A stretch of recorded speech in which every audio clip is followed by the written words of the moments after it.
धरती माँ की बेटी। ईश्वर ने शर्मा जी के परिवार को एक नहीं दो खूबसूरत बेटे दिए थे।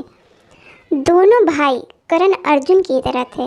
एक खुशहाल परिवार में वह सारी खुशियाँ थी जिनकी सबको आरजुएं और तमन्नाएं होती हैं। शर्मा जी एयरफोर्स में थे। डिफेंस की अपनी ही गरिमा होती है। जो भी देखता है इश्क करता है। लेकिन इधर कुछ दिनों से सरिता ने माता रानी की दरबार में चुपचाप एक अलग ही अरदास लगा रखी थी जिसकी किसी को खबर न थी। लेकिन शर्मा जी की मर्जी के बिना इसे पूरा भी नहीं होना था।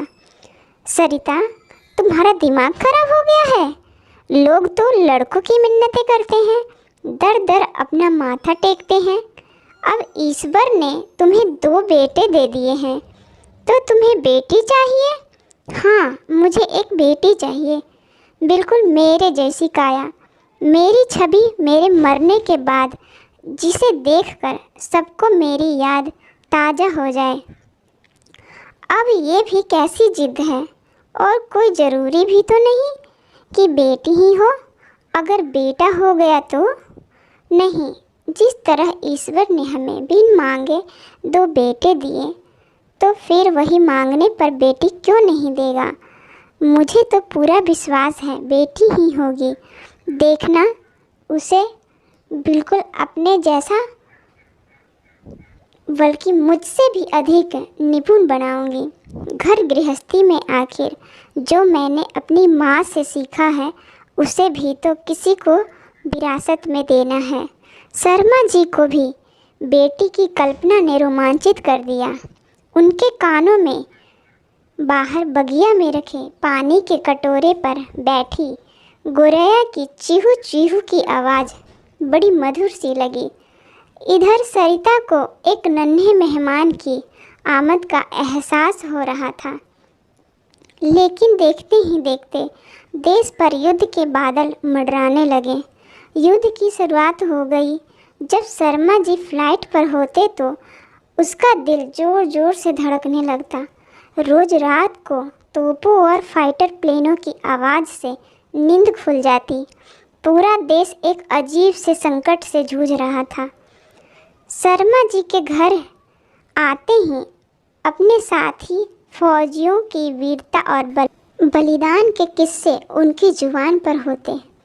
सरिता भी उन किस्सों को बहुत ध्यान से सुनती, लेकिन उसके दिल की धड़कन एक अनजाने डर से कभी कभी तेज हो जाती।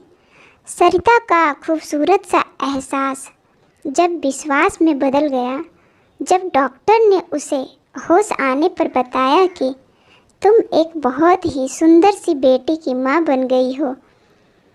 एक बार फिर घर में खुशियाँ अब निशा के रूप में थी। दोनों भाई और मम्मी पापा की लाडली निशा बहुत बातूनी और हाजिर जवाब थी। बचपन से ही भाइयों की बराबरी करना, उससे लड़ना झगड़ना लड़कियों की सोच से बिल्कुल विपरीत। उसे गुड्डे गुड़ियों के खेल में कोई दिलचस्पी नहीं थी। समय का आभास ही नहीं हुआ।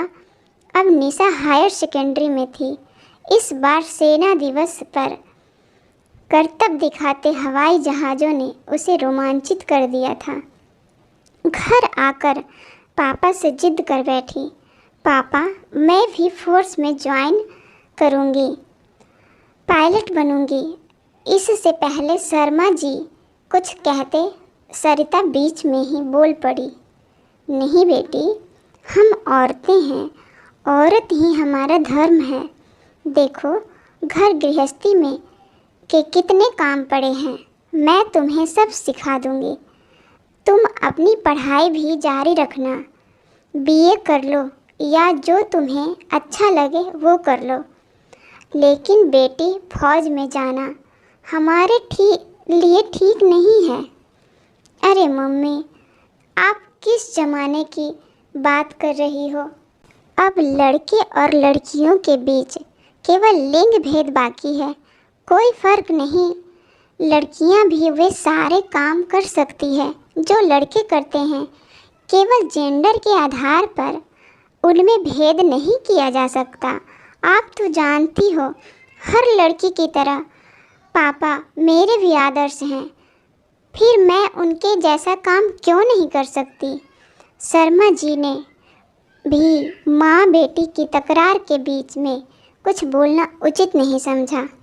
माँ बेटी की तकरार आखिर एक समझौते पर आकर रुक गई। माँ की भावनाओं का आदर करते हुए एयरफोर्स में जाने की जिद उसने छोड़ दी थी, लेकिन सरिता ने उसे एयरलाइंस में जाने की इजाज़त दे दी थी। यहाँ पायलट तो नहीं बन सकी, लेकिन सीनियर असिस्टेंट फ्लाइंग ऑफिसर के रूप में एक एयरलाइंस में उसे नौकरी मिल गई। जिंदगी रोज़ की तरह जारी थी, लेकिन आज उसका प्लेन जैसे ही एयरपोर्ट पर लैंड किया, पैसेंजर उतरने चढ़ने लगे। इस बीच उसे आसपास कुछ असंदिग्ध गतिविधियां महसूस हुई। उसे समझते देर न लगी कि कहीं आतंकी तो विमान को बंधक नहीं बनाने की फिराक में है। ये जो 4 लोग विमान के चारों तरफ खड़े हैं, ये पैसेंजर तो नहीं हैं। ज़रूर कुछ गड़बड़ है। उसे पिताजी की बात याद आ गई। दुश्मन जब सीधी तरह से नहीं जीत पाता है तो देश को कमज़ोर करने के लिए आतंकवादी जैसी घटनाओं को अंजाम देता है। उसने अपने मन में प्रण किया, मैं इनके इरादों को कभी कामयाब नहीं होने दूंगी। मुझे किसी न किसी रूप में विमान में सवार इन निर्दोष लोगों की जान बचानी है। निशा अभी सोच ही रही थी कि धड़ाधड़ चारों विमान के ऊपर चढ़ गए। हैंड्स अप, कोई हिलेगा नहीं। हमारी तुमसे कोई दुश्मनी नहीं है। अगर तुम लोग हमारा सहयोग करोगे तो हम किसी को नुकसान नहीं पहुंचाएंगे। हमें तो अपने साथियों की रिहाई चाहिए। निशा ने इससे पहले कि हाईजैक की कोशिश को अंजाम तक पहुंचे, चालक दल को इमरजेंसी विंडो से भाग जाने का मैसेज दे दिया। चालक दल विमान को स्टार्ट कर भाग गए, जिससे ईंधन खत्म हो जाए। अब निशा का काम किसी तरह उनको उलझाकर रखना था, जब तक कि प्लेन का ईंधन खत्म ना हो जाए या तो फिर कमांडोज वहां नहीं पहुंच जाए।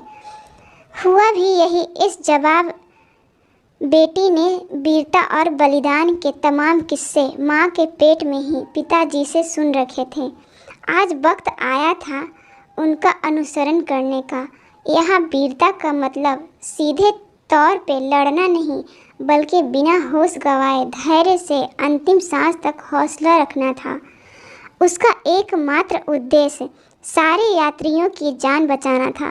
प्रशासन से बात कर खूंखार आतंकवादियों को छुड़ाना चाहते थे, जो किसी भी कीमत पर संभव नहीं था। अतः उन्होंने यात्रियों को मारना शुरू कर दिया। जब निशा की सारी उम्मीदें समाप्त हो गई तो इमरजेंसी गेट खोलकर यात्रियों को भागने का आदेश दिया। भागते यात्रियों पर आतंकवादियों ने गोलियां चलाना शुरू कर दिया। कुछ यात्री मारे गए, लेकिन अधिकांश भागने में कामयाब हो गए। अंत में आतंकवादियों ने निशा और उनके साथियों को भी मौत के घाट उतार दिया। लेकिन जिस वीरता से उसने उनका मुकाबला किया, उसकी न केवल सारे देश ने प्रशंसा की, बल्कि देश ने उसे वीरता पुरस्कार से भी सम्मानित किया। अब सरिता को भी विश्वास हो गया था कि कुछ लोगों को धरती माँ अपनी रक्षा के लिए पहले से चुन कर रखती है, भले ही उसे किसी और माँ ने जन्म दिया हो। तो दोस्तों, आप लोगों को यह कहानी कैसी लगी हमें कमेंट में ज़रूर बताएं। अगर अच्छी लगे तो हमारे चैनल को सब्सक्राइब करें, लाइक करें, शेयर करें, और हमारे फेसबुक पेज पे हैं तो हमें फॉलो कर लें, ताकि आप लोगों को ऐसी ही अच्छी अच्छी कहानियाँ सुनने को मिले। तब तक के लिए धन्यवाद। मिलते हैं नेक्स्ट स्टोरी में। तब तक के लिए बाय बाय।